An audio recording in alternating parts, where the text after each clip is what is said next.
the agenda can see that in the event of the school community declaring its support for the chairman's reappointment, so that's the first condition, if that's going to happen, nomination of a student and a member of staff to join the AA Council subcommittee, which will be delegated with the responsibility of establishing the terms of the contract between the AA and the chairman. So there would then be a group of staff, of students, and of the council, the three parts of the school community, who would be delegated to negotiate the terms of that contract. They would necessarily, I should imagine, wish to report back to the school community as they finished their deliberations, and to hear from the school community any points that the school community felt had to be included in that negotiation. But they would be delegated with the actual legal process of drawing up a new contract. So that would be something that we...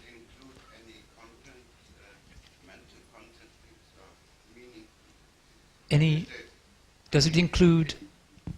Is the contract just about legal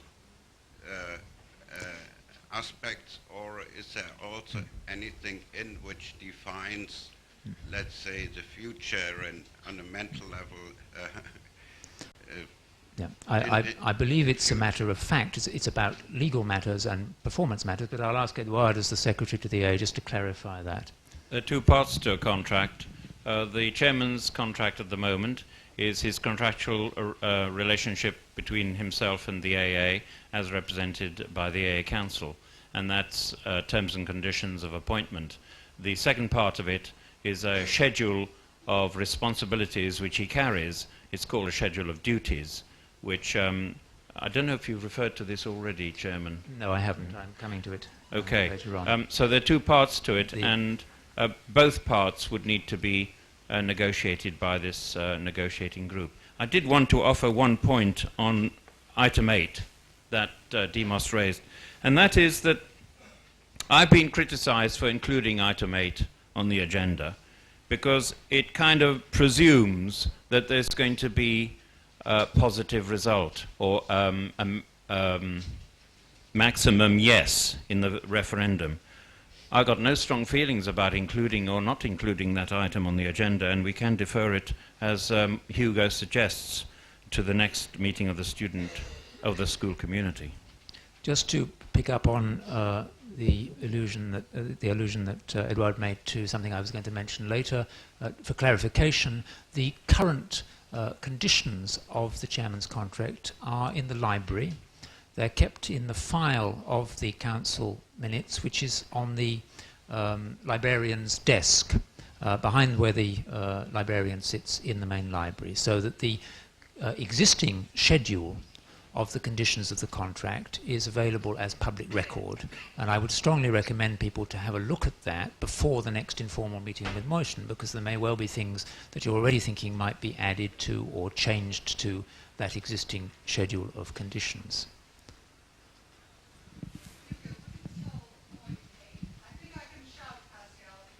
Can you hear over there? No, they can't hear. They can't hear in the side room, Pascal. So you have to please use the microphone. It's very important that everybody hears the points from the floor. Is that on?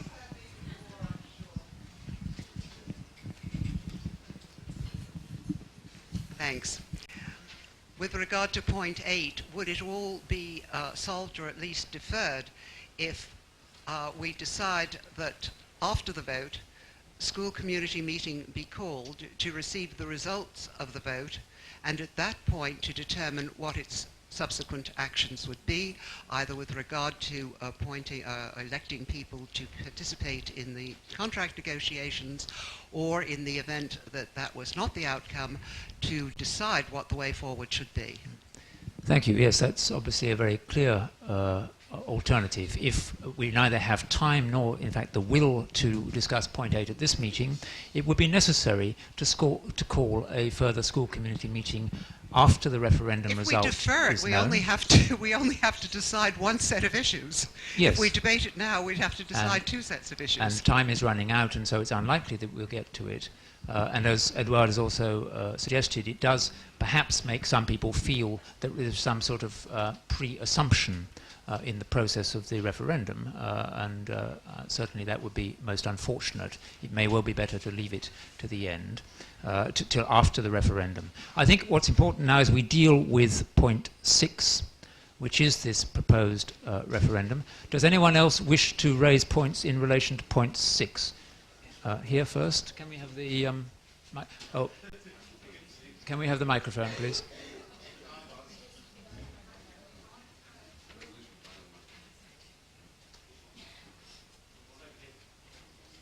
Pascal. Pascal, over here, thanks.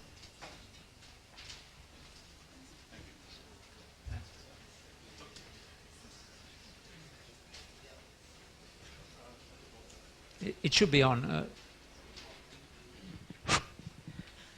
For the referendum itself, it seems to me very not democratically correct, and a very small change of asking, do you support the reappointment, will make it much more correct. That's what I think. So that's my proposal, to ask, do you The support? proposal is to change the wording from I support the reappointment to do you support the reappointment? I think it's a very big difference, and that what will make it correct. Could you explain in what way that is a difference? The difference is that there's no pre-estimation.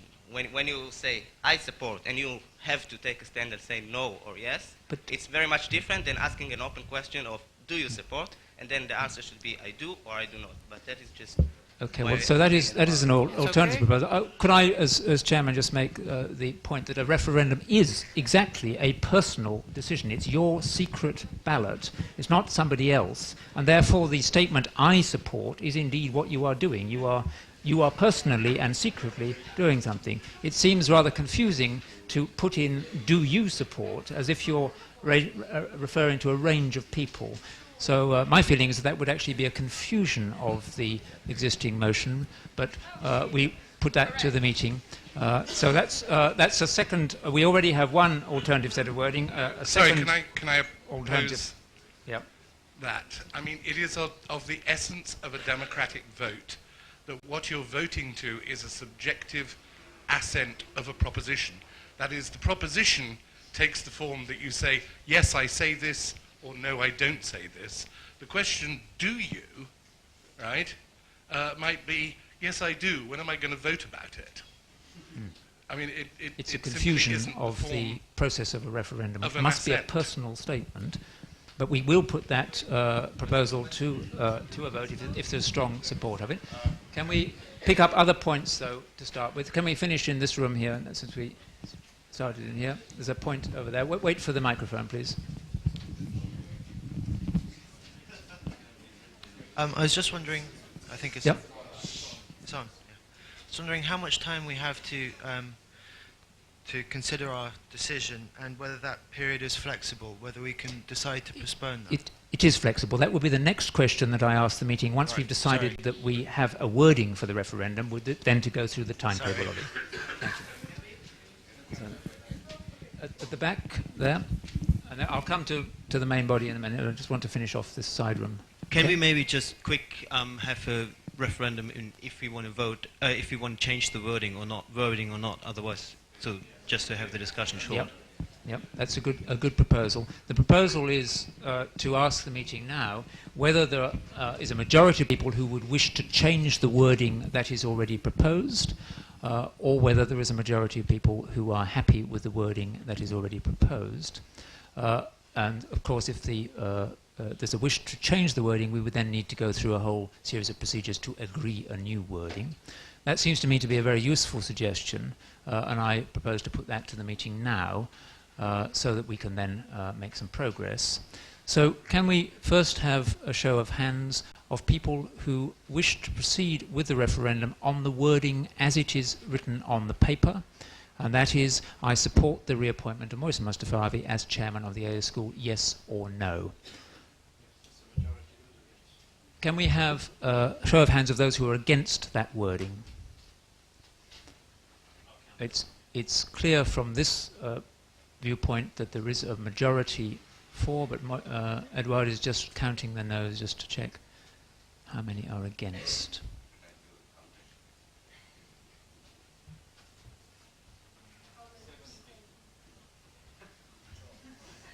If you abstain, you don't get counted. 28 against. Can I just have a show of hands again of those 4, just to confirm that, yes, it is clear there is a significant number more for the wording than the 28 who were against. Therefore, the will of the meeting is to accept the wording as it stands.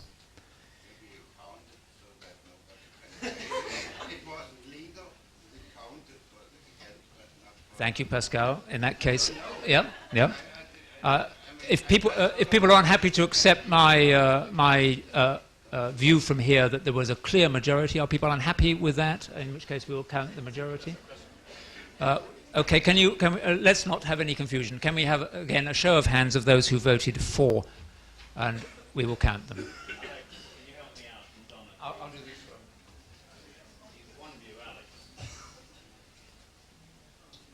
Just one of you, Alex, okay?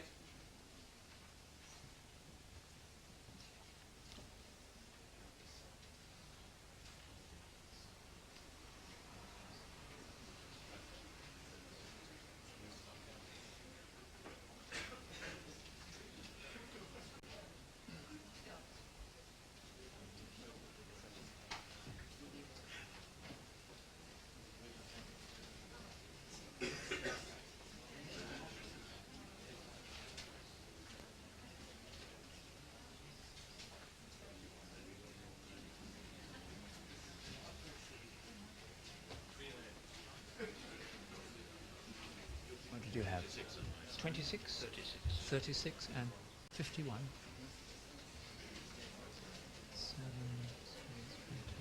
117.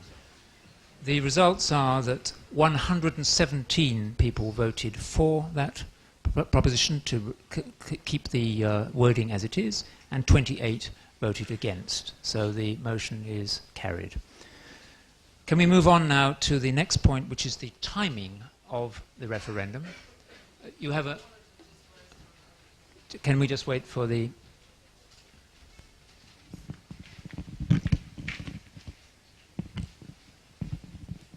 I think it is very important to keep a substantive record of the points which have been made in the meeting. Are we doing that? Yes. So the Secretary is keeping a record. There will be minutes of the meeting. There have been a couple of suggestions which are not directly addressed to the point that you've just put on the table. And we should just keep a record, that's all. Yep. So that we can go back to it later. Yeah, that's a good point. It is on video. Thank you, Joel. The whole meeting is on video. You are being recorded. Notes will be taken. Okay, can we move then to the issue of the timing of the referendum? The proposal made on the yellow paper is already out of date, in that we already have from Moyson the offer of a further discussion meeting on the 8th of February. This would be after the proposed timetable here had already opened the referendum. It therefore seems quite likely that the school community would prefer to defer the opening of the referendum until after that meeting with Moyson. That would mean that instead of the referendum starting as suggested on the notes here in week 4, that is the week of the 31st of January, which we are in, it would start the following week if we have this open meeting of discussion with Moyson on the 8th of February. It could therefore start on the 9th of February or any date after that that you feel is appropriate. I would propose as a starting point that we open the referendum on the 9th, having had discussion up until that point. The second point will be when we close the referendum. The proposal at the moment is for an open period of 3 weeks. In other words, from the point at which the ballot papers go out to the point at which the ballot papers must be submitted if you wish to vote would be a period of 3 weeks. And again, we can question that and raise any other periods if people would like a shorter period or a longer period. Can I therefore start by making a proposal that the referendum is opened on the 9th of February, the day after the open meeting with Moyson? Are there any alternatives to that, or anyone who wants to speak to that? Pascal? Now, Pascal, do you want to speak to the 9th? No? Would anyone like to raise points on that question of timing? Okay, can I put it to the meeting then, by a show of hands, that the referendum should open on the 9th of February? That is a very large majority. There's no need, I think, to count that. And the second point, the duration of the open period at which the ballot papers are issued, and before the deadline for submitting the ballot papers for counting, and that period should be 3 weeks. Would anyone like to speak to that with an alternative proposal of the amount of time that they would like open? Would you like to propose a shorter time or a longer time? A shorter time. Okay, what would you like to propose? A week? I think one reason that it's probably longer than a week is it may well be that during that period unit trips are happening or people are away. So I think it's important that perhaps it's longer than 1 week. But so 2 weeks. There's a proposal then that instead of 3 weeks, it might be 2 weeks. Would anyone else like to raise a proposal on the length of time that the ballot should be open?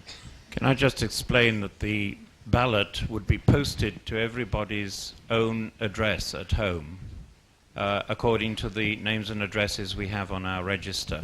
So a couple of days for the postage. I certainly would support a minimum of 2 weeks period for receiving, considering, and then returning it to the AA by the deadline.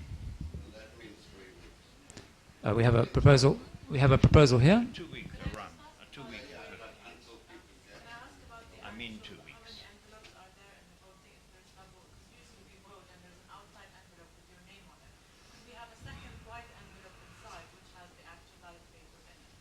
Can I ask Edouard, as the secretary who will be organising the ballot, to speak to that? I would be anxious to try and reassure people that this is a secret ballot. The way we have handled this, not only in this kind of referendum, but in elections for the AA Council, is we ask people who are entitled to vote to sign the envelope which they return their ballot in, and to print their name so that we can tick them off. That's just about the only way we have of ensuring that one person, one vote happens, so that somebody doesn't vote 10 times. When the ballot is counted and you are asked very shortly to agree who will administer the ballot, I'm offering my services to make this process possible, but I'm not offering to be responsible for the counting or anything like that. But I'll tell you how it works. When the envelopes are received and checked off, they're then presented to the people who are counting. They are all placed upside down on the table. These are sealed envelopes. They're placed upside down. The envelope is slit open. The ballot paper's taken out and put in a separate pile and read by somebody else, not by the person who opens the envelope. The envelope is then discarded, so that there's no relationship between what's inside the envelope and the person who's signed that envelope. If you're not happy with that, I mean, this is a question of trust.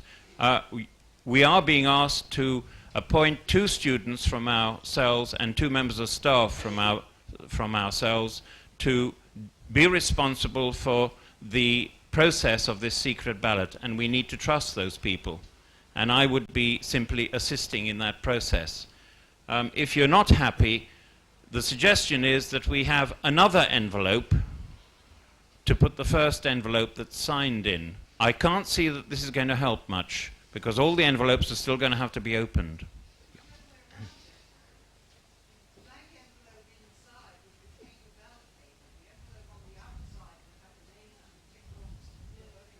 Okay. But it's still a question of 2 envelopes to be opened rather than 1 envelope to be opened. As Edouard has explained it, the opening of the envelope is split into 2 processes. So the person who opens the envelope and knows the name doesn't then deal with the counting of the ballot paper. Yeah, the person who opens the envelope doesn't even know the name, because the envelope's face down on the table anyway. So there's no reference to it at all.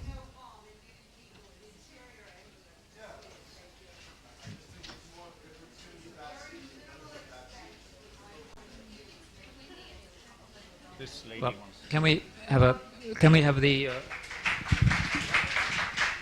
microphone? I think it would make more sense if the minute we go to vote, we sign a list that is separate from the vote. And so you still can control how many people vote, but there is no link between name and paper. I mean, nowhere you sign the paper. But you... No, they do have a list of everybody, no? They have an alphabetical list, and then you sign Well, your name. can I again ask... can I... Pascal, please. Pascal, you should speak to the meeting, or... can we ask Edouard just to comment on that proposal, that instead of signing your name on an envelope to which you put through a slot in a box into the secret ballot, that you wouldn't sign your name on an envelope, but you would somehow register on a list that you had voted. Edouard, you have a comment on that? The only problem with that is that if people want to send their vote in the post, they can't do that. They have to come to the AA physically and be ticked off the electoral register, if you like. It's a slightly more controlled environment. And I personally feel that people should be free to vote how they like, as long as they're being I mean, the suggestion that a blank envelope should go inside the envelope that identifies the person who's submitting that is okay. It's not a problem. Can we... can I just ask for calm for a minute? Rodri, would you like to... Can we have the microphone? Could I just ask, with that system, what would prevent one voter voting several times? Well, before you do that, and it is a problem with that method, if we can return to the envelope method and ask if it is the feeling of the school community that if we have a second envelope, you would then be happy with this process as described by Edouard. Could we have a show of hands on that, that with a second envelope, so that would be... we have a point of order. Please, could here? I suggest that we limit the number of envelopes and we don't create more garbage? Well, so we have... this is something to be borne in mind. Somebody says they don't want to create more garbage by having a second envelope. They are therefore happy with having one envelope. So let's put it to the meeting. There will be two different decisions. One is that we have the process as described by Edouard with one envelope signed. And then there will be a second vote, which would be that we require two envelopes, which the inner envelope would be blank and would have inside it the ballot paper. So there are two different options. Can we have a show of hands for the first option as described by Edouard, which is with one envelope? Show of hands for one envelope. And can we, before we count, can we just have a show of hands for two envelopes? We have to count it, it's quite close. Okay, show of hands for one envelope, please, and we'll count this. This is for one envelope. This is the process as described by Edouard of the normal, this is the normal secret ballot process.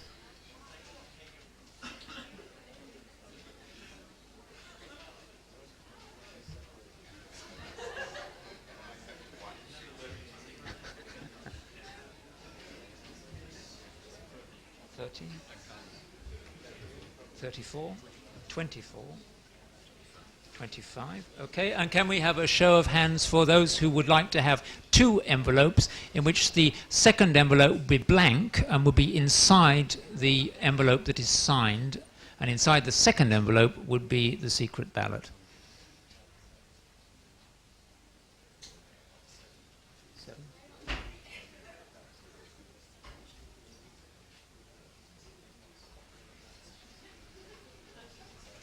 20. 34. 61.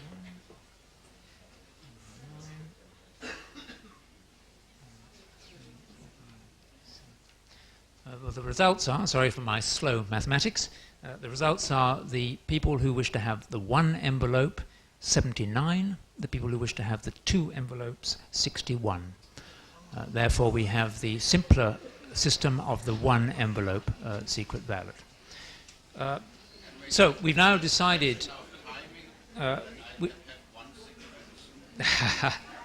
we do wish to finish the meeting as soon as possible. We've discussed the process of the process of the ballot. We haven't yet decided on the timing.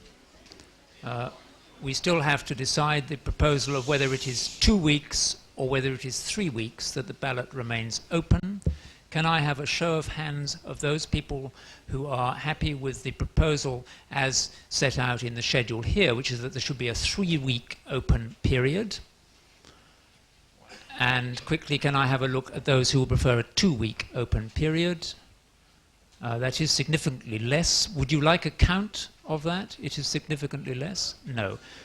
You accept my view that that was passed by a significant majority who would like a 3-week open period. Okay. The final point in relation to the ballot is, what should we do about the result of the ballot?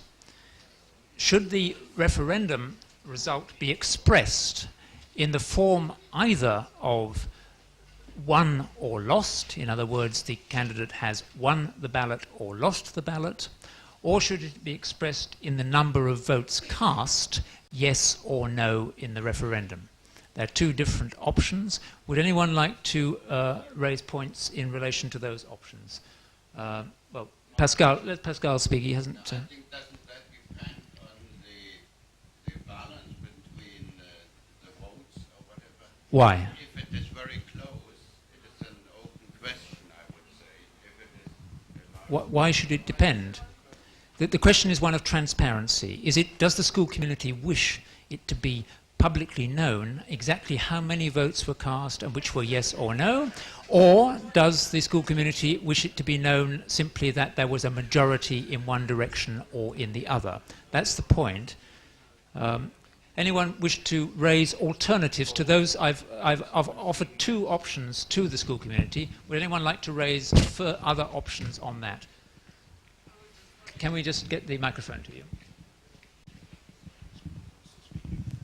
I would like to point out that it is the standard in democratic countries throughout the world to announce the vote count.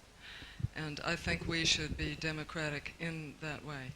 I would also like to say that I think Charlotte has made an excellent proposition that we set a meeting for the announcement now. And we can do that. Yes. So that we can actually sit down and discuss in an open manner. Yeah. What to do next. Okay, thank you. Can we have, there's a question, point here. You want to speak to this question of whether it should be open or closed? I'll use this one if I may. This question had been anticipated. It was a question that was raised at the previous occasion when Moyson's position was considered by the school. I have very strong feelings on this, and so do a number of other members, both within the community and at the council, and I think it's important that they are expressed. The first is that it is arguable, despite what Marta just says, it is arguable that the authority of the chairman's office may be, in some senses, weakened by a very low vote, and it may not be, therefore, in the best interests of a further 5-year period. Other people would argue that for exactly that reason, the vote should be clearly known and understood. But I would ask you to consider that carefully. The second is the term of the issue of precedent. It's very important that the AA school can remain an attractive place in terms of inviting potential chairmen to take up this office. And on the last time round, a number of candidates who we expected to apply were concerned about the process, particularly of submission to the school community in a vote. We said that is, without question, that is the way we operate, that is the end of it, and so that was accepted. However, the idea that that's repeated every 5 years and open to a public explanation of the exact breakdown of the vote may not be so popular in terms of inviting future chairmen, and this place will go on inviting chairmen on through this millennium. So I'd ask you to think of that point carefully as well.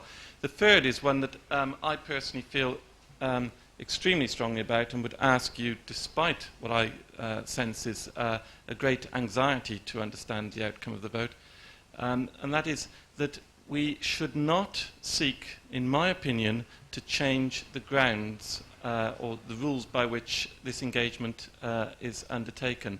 Mohsen Mostafavi accepted the post of chairman after a process and knew that at a period in time, that is the end of 5 years, he would be asked to submit himself again to the school community. He was never told that that vote would be public. He understood from the first time round that it would remain private. It did remain private last time, and I think if you actually do make this a public matter, you are, in some senses, changing the ground rules. And I'd just ask you to think very carefully about that in terms of the trust of the relationship between the school community and its chairman. Can we just raise questions from the floor then? Yeah, and then we work our way back. I think that the vote should be absolutely open. We should know exactly how many people voted, how many yes, how many no, how many abstained. And I also wonder if there is a quorum or not. Okay. Can I just raise that question of the quorum with Edouard? That would mean that there has to be a minimum number of people who actually have voted in the referendum for the referendum to be valid. So there would be a total number of people who are eligible to vote, and there would be a decision that a certain number must vote for that election to be valid. Edouard. As some of you probably realize, there is a quorum for the school community at its meetings of 60 people for any kind of resolution to carry any weight. But in the process of a referendum or an election, there is no quorum.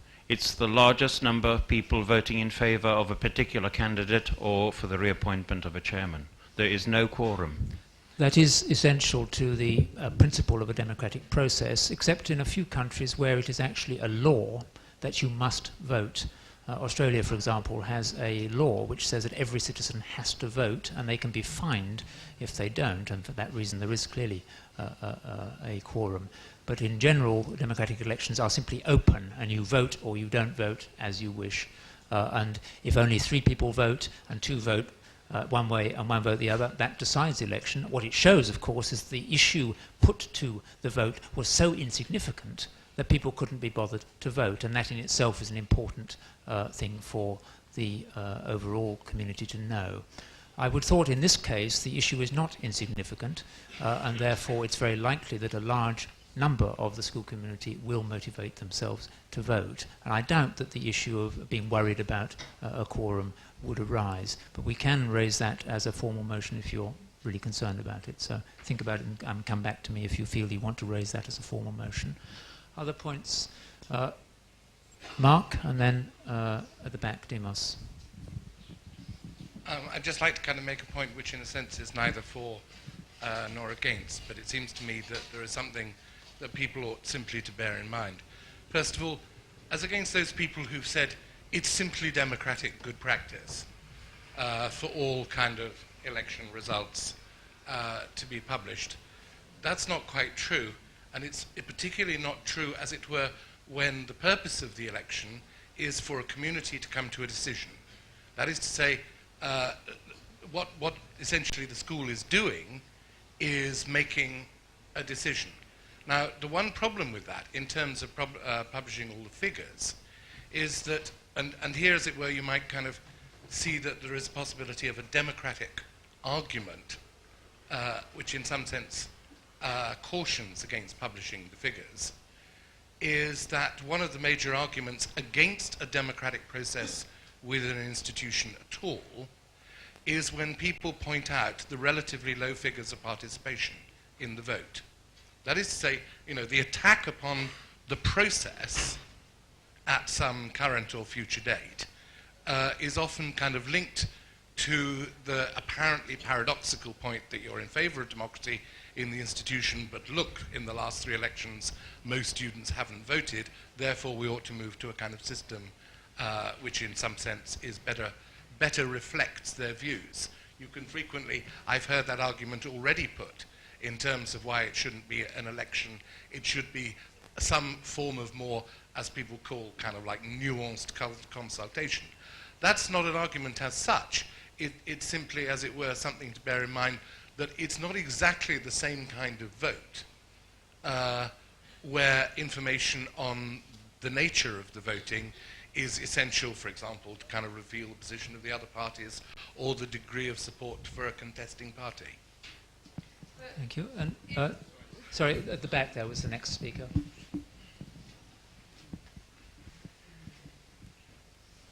My statement's towards exactly what Paul Hyatt and Mark Cousins just said.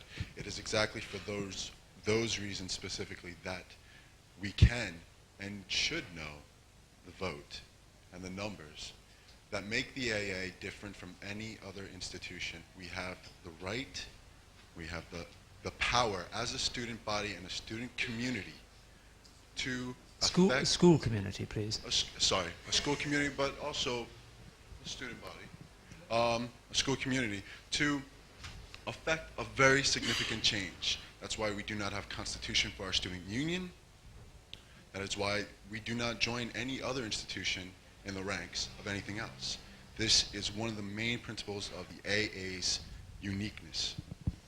Other people to speak to this question of whether it should be open or closed? Mark Prizeman.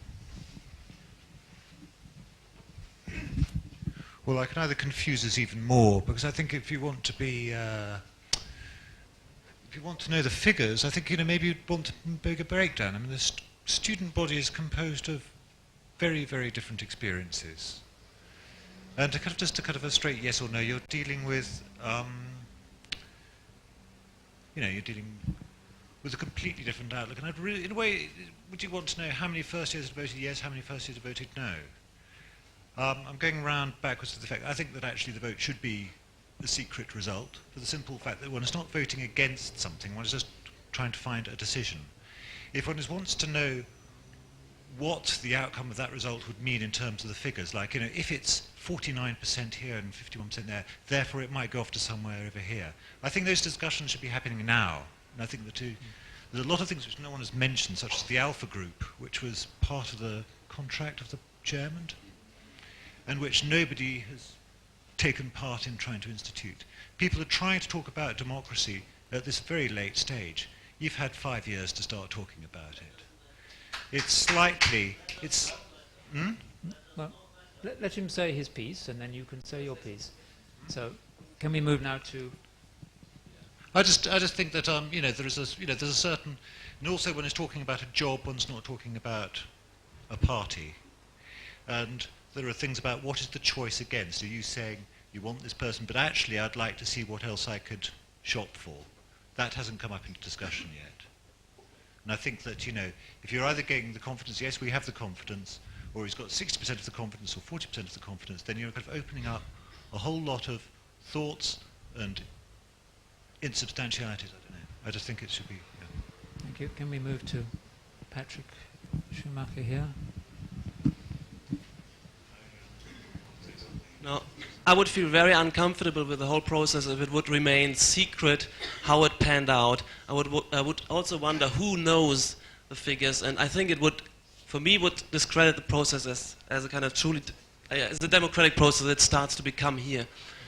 And I don't think, and to a certain extent also I feel that the confidentiality is already, for me, a kind of compromise of a truly democratic process the way I see it, and I would be rather happy to start discussing if there is, for instance, any expectation of a negative vote, or people starting to be wondering whether they should or shouldn't, if there's any kind of ferment here, it should be raised. And I think that also pertains to the period of kind of gestation of the process. If it's extremely short, there is no kind of, it becomes also a figment of the imagination that it was democratic to a certain extent, because no campaigning possible.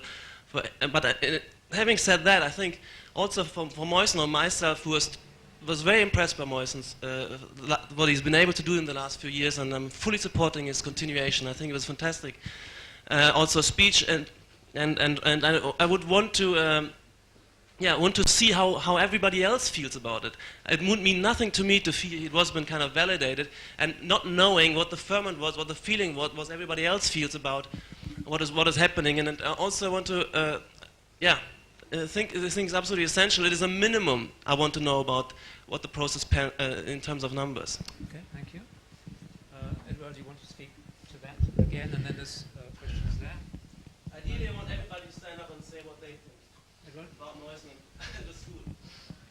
I understand fully what Patrick has said. I think what needs to be said is that the point of a secret ballot is that no one should ever feel that they're under any kind of pressure to vote one way or the other. They should always feel entirely free at the end of the day to say whether they support Moisen or not, according to their own conscience. I mean, I'm happy to declare myself with Patrick in saying that I support Moisen, but that's not the point. The point is that you feel free to make your voice known. One comment I have about this whole question of the declaration of votes cast, and it really is because of what Paul said. Are we trying to change the rules of the game now? Because I wouldn't be surprised if Moisen has an expectation of this, and I mean, the guy has already, he's extremely vulnerable, he's exposed himself to us. I know he's bidding for the job, but I think he's got a lot of guts in doing what he's doing. And if he feels now uncomfortable that we're going just one stage too far, for whatever reason, then I would much prefer, if there's a view of this meeting to be taken on whether the declaration be open or not, the declaration of the votes cast, that it goes as a recommendation, pending what Moisen, feels about it himself. I think we owe him that. Point here.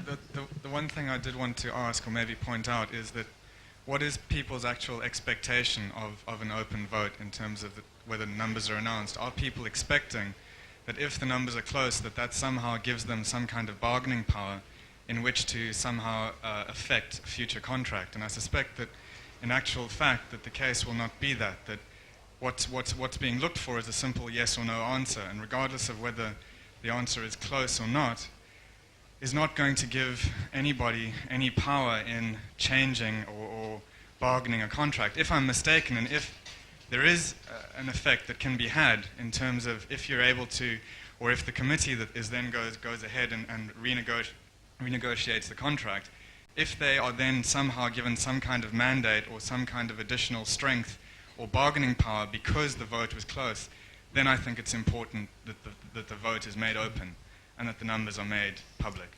But so maybe my question, it's a question, is would that committee somehow achieve any kind of bargaining power by virtue of the closeness of the vote?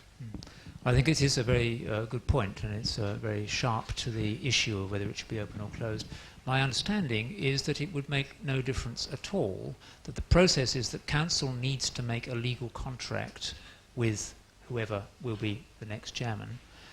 Council has sought the opinion of the school community as to whether they wish that negotiation to go on with the incumbent chairman or to seek a new slate of possible contestants.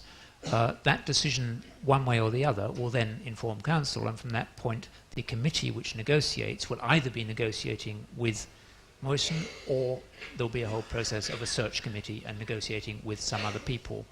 I don't think that it would make any difference to that committee to know what the number of the votes are. Can I just ask Edouard to comment on that as well, as Secretary of the AA, whether you feel it makes any difference? No, it didn't make any difference the last time round. I don't believe, honestly, that it will this time. The result will be either for or against Moisen, and that's what matters. And it's how do we make sure that the school communities really vote? And that's my concern, because if there are only 3 people saying yes... Could I... yeah, you're absolutely right, Pascal. I mean, if I can... I'm not saying that there should be a rule that everybody has to do it, but I mean, if it gets to that ridiculous numbers or whatever... Can I just clarify that, Pascal? Yeah. The matter on the floor at the moment is not actually that. It's one of whether the votes should be disclosed or not. I would reinforce what Pascal is saying, which is absolutely vital to the school, that there is a very high turnout in this vote. It is vital that the school exercises its right to vote on this matter. The worst thing that can happen, the worst thing that can happen for the school community is that we have a very low turnout, because then obviously it doesn't matter if only a small number of votes are cast, it becomes rather insignificant as any show of confidence in what we should do next. So the one thing to take away from this meeting, if nothing else, is that it is vital that you all vote. Can we continue, however, with this discussion about whether the vote result should be open or closed? No, you're waiting for a long time at the back there. Can you wait for the microphone? It seems to me that everybody speaks about what Moison will feel. I think that what is happening is not only Moison will feel. I think we need to put a mirror to our own faces. And in that respect, I would like to know the vote breakout, so just that I know what is this school community consisting of. I mean, it's not just about Moison. I don't think it's against Moison. I think it's for this school to know whether only 100 people voted, whether 400 people voted. I mean, this meeting should not be here because presumably, ideally, there will be too many people to fit in the room. I mean, there's not too many people. The meeting did fit in here. What's going to happen with the vote? And I think I understand what Mark's saying, that we are late, that it's not been democratic for 4 years, but I think that there should still be a point in kind of starting something off right. Thank you. There's a point at the back there, and then back to the front here. Thank you. Can I just propose on the same line that I do actually support that the numbers should not be given out simply because it is either yes or no, and I think we should vote for that, and we should all vote for that. However, I agree with Sharon that it would make a difference to know how many people actually voted, and if it's only to get the discussion going afterwards, to actually say, well, maybe we have to actually revitalize our community in many more discussions. And I would propose that the ballot is or that the numbers are not given away, but well, at least not in yes or no vote, but that there's a percentage given how many % of the school community actually voted. Thank you. I think that's a very helpful suggestion. It would mean, therefore, that the total number of people who voted in the ballot would be public knowledge. But the decision of the ballot would be yes or no. And I think that's a very helpful alternative suggestion to the ones we already have on the floor. Who else would like to speak to this question? Here and then at the front here. Just very briefly, do you think the British Prime Minister is actually less powerful and less of a respectable person because he and the whole public finds out eventually how many people voted for him? And the second question, I would like to know who actually knows then eventually the numbers, because someone and some people must know the numbers, and I think they are, in my eyes, somewhat then of an elitist group because they know actually how many people voted for them. Can I just speak to that second? Can I speak to the second point that you've raised, because we're moving to it as the next point on the agenda, which will be the selection of 2 students and 2 members of staff to act as scrutineers for that vote. In the past, this has happened with secret ballots. People from the student body and from the staff member has acted as scrutineers. They do so on the basis of trust that they are acting on behalf of the school, and if it is the decision of the school that the vote will not be known, they are bound by that trust not then to go chattering to everybody on the details that they know.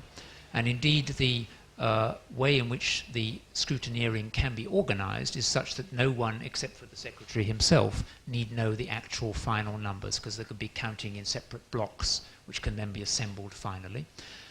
So that needn't be an issue. I think we have to trust the members of the school community that if that is the will of the school, that they will then fulfill that obligation. But you keep saying to trust, and you say, trust us and put your name under the No, I only said trust in relation to that. No.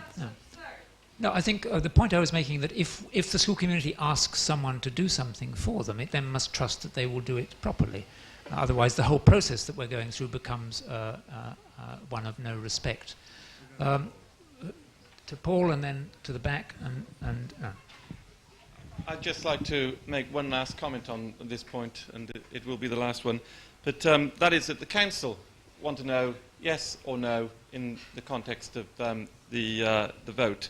that is the issue that will trigger a negotiation or otherwise. I agree with the person at the back who said let the ballot turnout be public. I think that's a very good thing. We should do that. I would like to just proffer one last point. I mean, there's no point in coming to a meeting if you're not willing to have your mind changed. Mine's been changed on a number of issues. But I'd like to make one last point, and that is that it's also important to consider that proportion of the school community who decided to vote against the reappointment of the chairman, if that is the way it turns out. Because you need to think about the power that the chairman has and whether you are willing to endorse that power to such an extent that, for example, if he took an enormously high percentage of the vote, he is able to dismiss any kind of counter suggestions to him on any issue or any policy at all time. That, I think, is a reverse side of this. I have lived through this life in this building as a student during a time when we had an enormously powerful chairman and a very good chairman, but he was able at times to sweep aside all opinion against him on the grounds of his presumed authority. So I'd ask you just to temper your decision with that second opinion. Can you pass the mic to? We ought to move towards trying to have a vote on this fairly soon, so anyone else who wants to speak, if you can make yourself known to me. I think the chairman is tough enough to take it.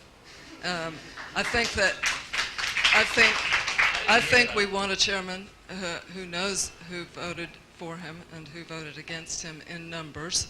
And I think that everyone else here should realize that every unit tutor stands up at the beginning of every year in this school and makes a public presentation and receives an open list of the numbers who voted for or against. And all of us feel strongly, I think, that this is a good system and it makes us strong. I think that chairman wants to be a strong leader, whoever that might be, and that they need that kind of test. Thank you. Other points you want to speak? Just a short, I just don't disagree with Edward in the way he depicted the situation of the chairperson as putting himself in a vulnerable position and us pushing him one step too far, because presumably this is the process that everybody is interested, including Moisen, who is encouraging, participating in discussion, and that is part of who we are and what makes us what we are. So I really don't agree with this description of reality. And in that sense, a continuation of other candidates who came in the past and were concerned with the process, or some parts of the process that are uncomfortable, put them in uncomfortable positions. That is again part of what gives us the capacity and capability to ask for things and hopefully get them. So no matter what the vote will be, I think we should not forget that, and we should not distort the way things should be. Thank you. There's a question to your side.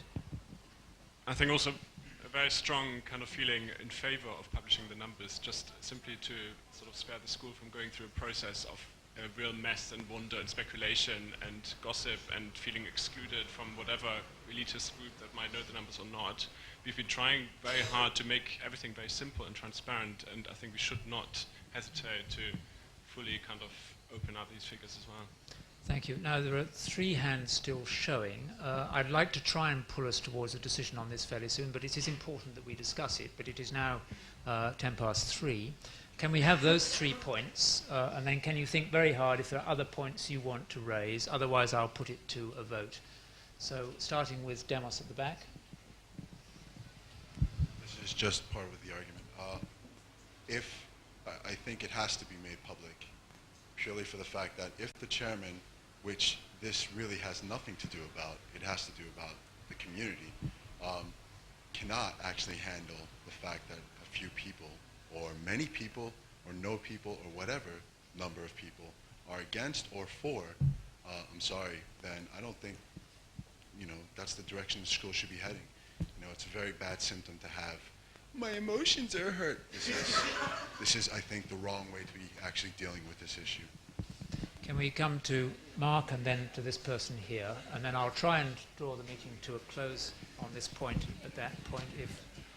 It seems to me that the issues that are raised, the issues that are raised Please. are actually kind of much narrower than they're being presented. It seems to me the argument for publishing them is part of a kind of general preference for making everything as transparent as possible. Having said that, it's certainly got nothing to do with like the position of the British Prime Minister, who is Prime Minister because he became leader of the Labour Party, which is not elected by a single vote. I mean, it has lots of odd colleges of votes, so one shouldn't use that as an example of kind of transparent democracy. The second thing is to remember that in effect, this is not an election in the sense of like whose model is a representative democracy. It's a decision by a community. In that sense, what it's saying is all institutions have to take decisions, some crucial ones, like the appointment of the chairperson, we're going to do kind of by a democratic vote. Some of the questions about an appointment still actually remain. A lot of people are appointed by a board of, say, 10 unnamed people, and would be extremely upset afterwards if the results of, you know, how that vote between 10 had gone. It might be kind of extremely kind of difficult to absorb within an institution. So the point I'm making is that it's fine to vote for it on the level of a kind of narrow transparency. It's fine but you have to kind of remember that we're taking a decision of a different kind of order. And that also reflects, if people think that by publishing a very high or a very low vote changes the terms of the discussion about the future of the school, that seems to me kind of completely wrong. The day after the decision's taken, the school is in exactly the... And to move in the next item on the agenda very rapidly, I hope, to deciding how we count the vote. So can I just have a show of hands of people who are in favour of the first of those propositions? In other words, the total number of vote is available to the school community, but that there is not a specification of who voted yes and who voted no. Can I have a show of hands of how many voted yes and how many voted no? Can I have a show of hands on that, please? Well, no, we won't have an against. We'll have the other proposition. Or can we count those who are for this? So this is people who are in favour of that model, the model that the total number of votes is available, is known to the school community, but the actual breakdown of the yes and no votes should not be known.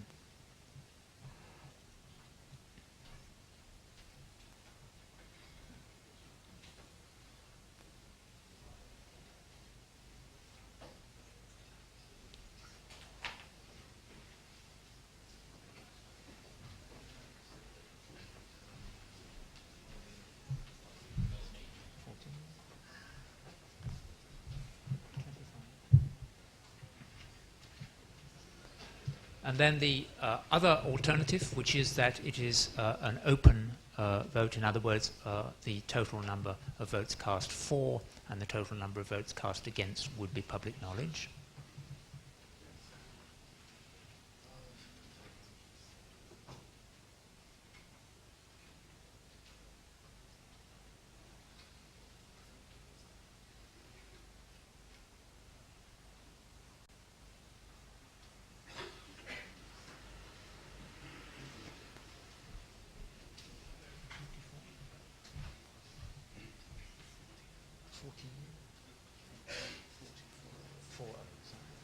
Of the referendum. Can I have nominations of names of... Sorry, can you give the name? From the Student Union. I have to make clear that Venos is not a member of the school community. He is a year-out student. Working for the Student Union. Working for the Student Union. But I think for this reason, Venos has further impartiality. In fact, he cannot vote, and that should be stated, that he has no vote, therefore he is a better choice. I'd like to invite Charles Tashima as a member of Charles Tashima.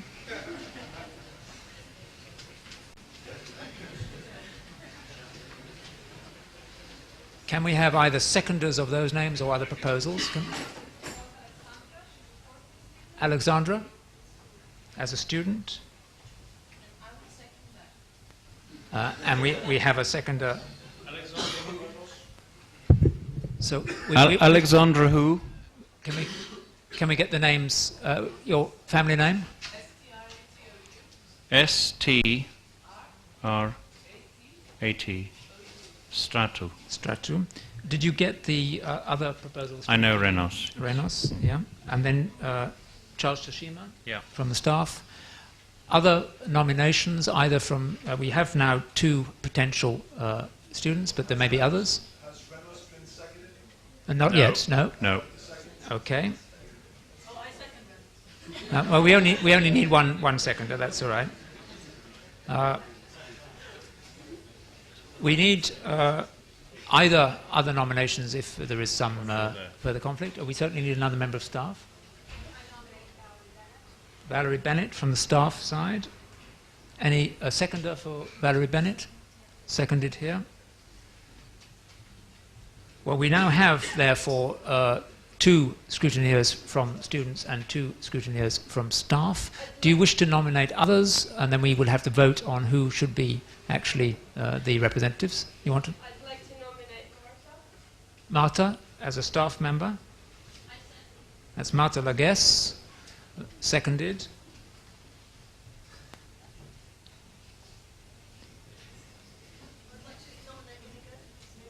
Imago. The family name? You get that? No. Can you spell it, please?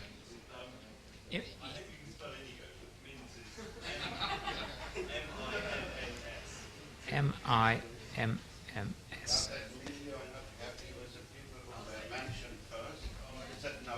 Well, so far we have 3 nominations for staff members and 3 nominations for student members. Now we have either to consider that we want more people to act as scrutineers, other than the 2 that have been suggested, and there's nothing, I think, wrong with suggesting that. If you would prefer to have a scrutineering of 3 of each. Actually, I can take my name off. I don't want to do it. Oh. I haven't been nominated.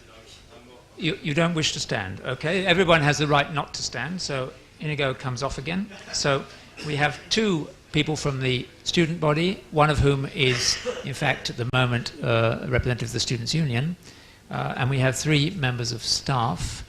Do we want a 3rd nomination from the student body to make it 3 and 3, or do we want to vote on dropping one of the nominations of the staff, or do you want to have an unequal representation? Is there any other nomination for a student to be? No other? Is he happy to take? She. Can you spell your name, please?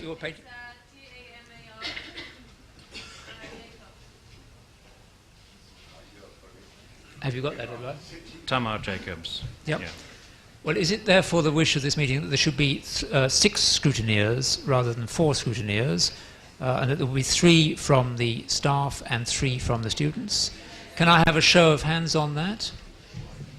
That is a very unanimous endorsement of those scrutineers. It's a very responsible job that they will need to do, and I'm sure they will undertake the task very seriously. Can I then suggest to the meeting that item 8 on the agenda is not urgent for this meeting. It can be dealt with after the referendum, as it deals with further work. Can I also, are people happy with that? Does anyone want to speak against that? I was coming to that. Can I just deal with this item 8? Are people happy that we don't cover item 8 now? Okay. Can we take on board now the proposal, therefore, that a school community meeting should be called for the date of the closing of the referendum, and at that point the results of the referendum would obviously be made available, and then to deal at that point with item 8 and indeed any other further business that will come out of the result of the referendum. Is that the wish of this school community meeting, that we do that? We have a significant majority on that. Well, I suggest that that's what we will do. Thank you for your time. Yeah, thank you, Hugo, for seeing us through this meeting, 3.5 hours.